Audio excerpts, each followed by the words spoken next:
সংবাদ সবাইকে স্বাগত জানাচ্ছি। আমি ফিরোজ তোহা। শুরুতেই সংবাদ শিরোনাম জানিয়ে দেব এই মুহূর্তে হাতে পাওয়া সর্বশেষ গুরুত্বপূর্ণ আপডেট বাংলা সংবাদ। শুরুতেই থাকছে মোবাইল চার্জ দেওয়া নিয়ে দুগ্রামের সংঘর্ষ, আহত 50। সিলেটের কোম্পানিগঞ্জে মোবাইল ফোন চার্জ দেওয়াকে কেন্দ্র করে মাইকে ঘোষণা দিয়ে দুগ্রামের বাসিন্দাদের মধ্যে সংঘর্ষের ঘটনা ঘটেছে। এতে উভয় পক্ষের অন্তত 50 জন আহত হয়েছেন। এবার জানাবো আওয়ামী লীগ জাতীয় পার্টির সঙ্গে কোনো সমঝোতা মানব না রাশেদ খান। গণ অধিকার পরিষদের সাধারণ সম্পাদক মোহাম্মদ রাশেদ খান বলেছেন, গণহত্যাকারী দল আওয়ামী লীগ এবং জাতীয় পার্টির সঙ্গে কোনো সমঝোতা মানব না। জানাবো পিলখানা হত্যাকাণ্ড দিয়ে আওয়ামী লীগের ফ্যাসিস্ট হওয়ার যাত্রা শুরু। বৈষম্য বিরোধী ছাত্র আন্দোলনের আহ্বায়ক হাসনাত আবদুল্লাহ বলেছেন, বিডিআর হত্যাকাণ্ড দিয়ে আওয়ামী লীগের ফ্যাসিস্ট হয়ে ওঠার যাত্রা শুরু হয়েছিল। রোববার নিজের ভেরিফাইড ফেসবুক পেজে দেওয়া এক পোস্টে এ মন্তব্য করেছেন তিনি। হাসনাত আবদুল্লাহ ফেসবুক পোস্টে লিখেছেন, বিডিআর হত্যাকাণ্ডের বিচারের ক্ষেত্রে গড়িমসিকে আমি সন্দেহের চোখে দেখি। এদিকে যে এসপির গুলিতে শাও নিহত তাকে প্রমোশন দিলেন রিজভী। অন্তর্বর্তী সরকারের উদ্দেশ্যে বিএনপির সিনিয়র যুগ্ম মহাসচিব রুহুল কবির রিজভী বলেছেন, আপনারা প্রশাসনে শেখ হাসিনার পোকামাকড় রেখে দিলে দেশ এগিয়ে নিতে পারবেন না। নারায়ণগঞ্জে যে এসপির গুলিতে আন্দোলনকারী শাওনকে হত্যা করা হলো তাকে প্রমোশন দিয়ে ঢাকায় নিয়ে এলেন। তাহলে চাঁদাবাজি, সন্ত্রাস, হত্যা বন্ধ করবেন কিভাবে? যে পুলিশের কারণে রাজপথ রক্তাক্ত হয়েছে, উল্টো তাদের ভালো পুরস্কার দিলে বর্তমান সরকার এবং পরবর্তীতে যারা ক্ষমতায় আসবেন তাদের জন্য ক্ষতিকর হবে। এবারে থাকছে ভারতকে বিএনপি নেতার হুঁশিয়ারি। ভারতকে হুঁশিয়ারি দিয়ে বিএনপির জাতীয় নির্বাহী কমিটির যুগ্ম মহাসচিব হাবিবুন্নবী খান সোহেল বলেছেন, ভারত খুনিকে আশ্রয় দিয়েছে। শেখ হাসিনার দুঃখে বাংলাদেশের বিরুদ্ধে ষড়যন্ত্র বন্ধ করুন। বাংলাদেশকে দুর্বল ভাববে না। আমাদের অভ্যন্তরীণ বিষয় নিয়ে হস্তক্ষেপ করলে দিল্লি পর্যন্ত খবর করে ছাড়ব। এদেশের জনগণ যদি একবার ক্ষেপে যায়, যদি লড়াইয়ে নামে, কোনো অপশক্তি সামনে টিকবে না। বন্ধুত্ব করলে হাসিনা নয়, দেশের জনগণের সঙ্গে করুন, আমাদের হাত বাড়ানো আছে। এবং সর্বশেষ জানাবো আন্তর্জাতিক সংবাদ। তেল আবিবে হাজার হাজার ইসরায়েলির বিক্ষোভ। ফিলিস্তিনি ভূখণ্ডে হামাসের বিরুদ্ধে 14 মাসেরও বেশি সময় ধরে চলা যুদ্ধের পর গাজায় আটক জিম্মিদের মুক্তির জন্য একটি চুক্তির দাবিতে হাজার হাজার ইসরায়েলি বিক্ষোভ করেছেন। তেল আবিবের বাণিজ্যিক কেন্দ্রে সমবেত জনতার উদ্দেশ্যে ইসরায়েলের প্রখ্যাত অভিনেতা লিওর আশকেনাজি বলেন, আমরা সবাই একমত যে আমরা এখন পর্যন্ত ব্যর্থ হয়েছি। এখন আমরা একটি চুক্তিতে পৌঁছতে পারি। এতক্ষণ শিরোনাম শুনছিলেন, এবার বিস্তারিত।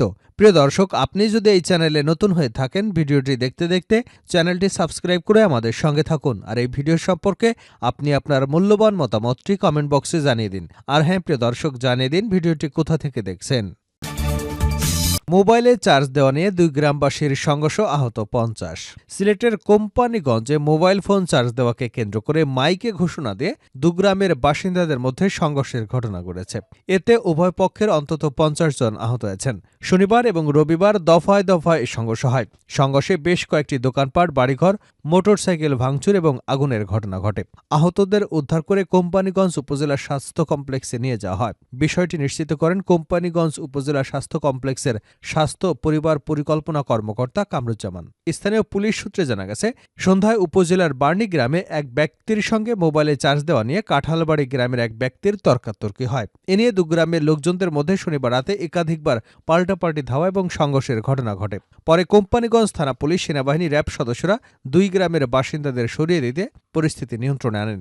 এদিকে রোববার সকালে 2 গ্রামে মাইকিং করে লোকজন জড়ো করতে থাকেন। পরে দুপুর 12টার দিকে দুগ্রামের লোকজন কোম্পানিগঞ্জ থানাবাজার মোড়ে অবস্থান নিয়ে আবারও দফায় দফায় সংঘর্ষে জড়ান। এ সময় সিলেট কোম্পানিগঞ্জ মহাসড়কের থানার বাজার এলাকায় যান চলাচল বন্ধ হয়ে যায়। সংঘর্ষ চলাকালে দেশীয় অস্ত্র, ইটপাটকেলের আঘাতে উভয় পক্ষের অর্ধশতাধিক আহত হয়েছেন।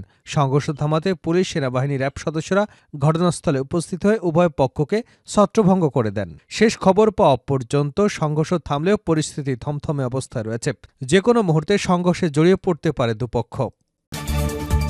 আওয়ামী লীগ জাতীয় পার্টির সঙ্গে কোনো সমঝোতা মানব না রাশেদ খান। গণ অধিকার পরিষদের সাধারণ সম্পাদক মোহাম্মদ রাশেদ খান বলেছেন, গণহত্যাকারী দল আওয়ামী লীগ এবং জাতীয় পার্টির সঙ্গে কোনো সমঝোতা মানব না।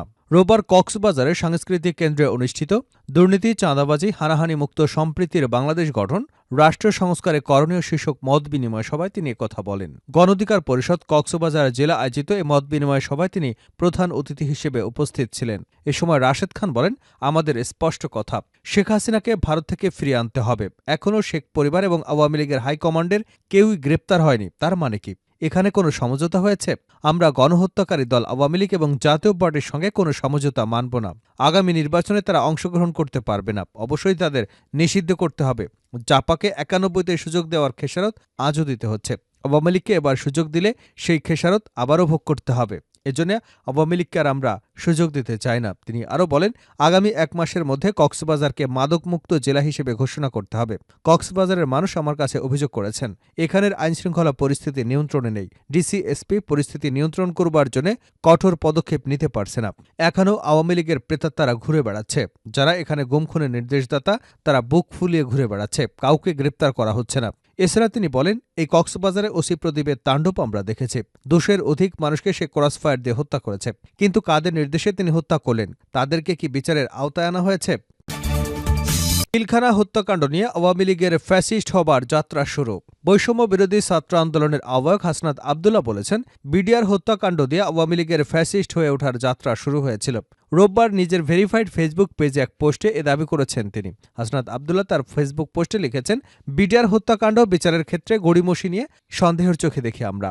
২০০৯ সালের ২৫ এবং ২৬শে ফেব্রুয়ারি ঢাকার পিলখানায় সীমান্তরক্ষী বাহিনী বিডিআরের সদর দপ্তরে বিদ্রোহের ঘটনা ঘটে। এতে ৫৭ জন চৌকো সেনা কর্মকর্তা সহ ৭৪ জন নিহত হন। এর মধ্যে তৎকালীন বিডিআর প্রধান মেজর জেনারেল শাকিল আহমেদকেও নৃশংসভাবে হত্যা করা হয়। সেই ঘটনার পর সীমান্তরক্ষী বাহিনী বিডিআরের নাম বদলে যায়। পরিবর্তন আসে পোশাকেও। এই বাহিনীর নাম বর্তমানে বর্ডার গার্ড বাংলাদেশ বা বিজিবি। এএসপির গুলিতে শাওন নিহত, তাকে প্রমোশন দিলেন রিজভী।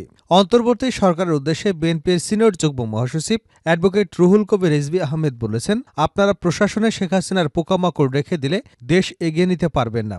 নারায়ণগঞ্জে যে এসপির গুলিতে আন্দোলনকারী শাওনকে হত্যা করা হলো, তাকে প্রমোশন দিয়ে ঢাকায় নিয়ে এলেন। তাহলে চাঁদাবাজি, সন্ত্রাস, হত্যা বন্ধ করবেন কিভাবে? যে পুলিশের কারণে রাজপথ রক্তাক্ত হয়েছে, উল্টো তাদের ভালো পুরস্কার দিলে বর্তমান সরকার এবং পরবর্তীতে যারা ক্ষমতায় আসবেন তাদের জন্য ক্ষতি হবে। রাজধানীর মোহাম্মদপুরের সূচনা কমিউনিটি সেন্টারের সামনে রোববার দুপুরে জাতীয়তাবাদী কৃষক দল মহানগর উত্তর আয়োজিত শীতবস্ত্র বিতরণ অনুষ্ঠানে এ বক্তব্য করেন তিনি। কৃষক দলের নেতাকর্মীদের উদ্দেশ্যে রিজভী বলেন, কৃষক দল বাজার দরে কৃষিদ্রব্য কিনে কম মূল্যে বিক্রি করছে। বগুড়া থেকে কম মূল্যে বীজ কিনে এনে কুড়িগ্রামে কৃষকদের মাঝে বিতরণ করছে। এজন্য বিএনপির পক্ষ থেকে কৃষক দলকে ধন্যবাদ জানাই। এখন আন্দোলন নেই, কিন্তু বিএনপির কেউ বসে নেই, জনস্বার্থে কাজ করে যাচ্ছেন। শেষ করছে আন্তর্জাতিক সংবাদ দিয়ে। তেল আবিবে হাজার হাজার ইসরায়েলির বিক্ষোভ। ফিলিস্তিনি ভূখণ্ডে হামাসের বিরুদ্ধে ১৪ মাসেরও বেশি সময় ধরে চলা যুদ্ধের পর গাজায় আটক জিম্মিদের মুক্তির জন্য একটি চুক্তির দাবিতে হাজার হাজার ইসরায়েলি বিক্ষোভ করছেন। শনিবার তেল আবিবের বাণিজ্যিক কেন্দ্রে সমবেত জনতার উদ্দেশ্যে ইসরায়েলের প্রখ্যাত অভিনেতা লিওর আশকেনাজি বলেন, আমরা সবাই একমত যে আমরা এখন পর্যন্ত ব্যর্থ হয়েছি। এখন আমরা একটি চুক্তিতে পৌঁছতে পারিনি। ইজ্জিক হর নামের আরেকজনের ছেলে এইতান আয়ার এখনও গাজায় বন্দী রয়েছেন। তিনি বলেন, যুদ্ধ শেষ করুন, পদক্ষেপ নেবার সময় এসেছে, সবাইকে ঘরে ফিরিয়ে আনার সময় এসেছে। ২০২৩ সালের অক্টোবরে অভিযানের সময় ফিলিস্তিনি গোষ্ঠী হামাস ইসরায়েলের কমপক্ষে ২৫১ জনকে অপহরণ করে। এদের মধ্যে ৯৬ জন এখনও গাজায় রয়ে গেছে। এদের মধ্যে ৩৪ জন মৃত বলে দাবি করেছে ইসরায়েলি সামরিক বাহিনী। জিম্মি মুক্তির আলোচনার অন্যতম প্রধান মধ্যস্থতাকারী কাতার গত সপ্তাহে বলেছে, আলোচনার জন্য নতুন গতি এসেছে। শনিবার জর্ডান সফরে গিয়ে মার্কিন নিরাপত্তা বাহিনীর সদস্য অ্যান্টনি ব্লিংকেনও কথা বলেন। চূড়ান্তভাবে চুক্তি সম্পাদনের এখনই সময়। সিরিয়ার president Abdel Fattah al CC শনিবার মার্কিন জাতীয় নিরাপত্তা উপদেষ্টা জেক সুলিভান এবং মধ্যপ্রাচ্য বিষয়ক দূত ব্রেট ম্যাকগার্কের সঙ্গে বৈঠক করেছেন। সিসির কার্যালয় থেকে বলা হয়েছে, বৈঠকে গাজায় যুদ্ধবিরতি, বন্দি বিনিময়ের বিষয়ে একটি চুক্তিতে পৌঁছানোর প্রচেষ্টা নিয়ে আলোচনা চলছে।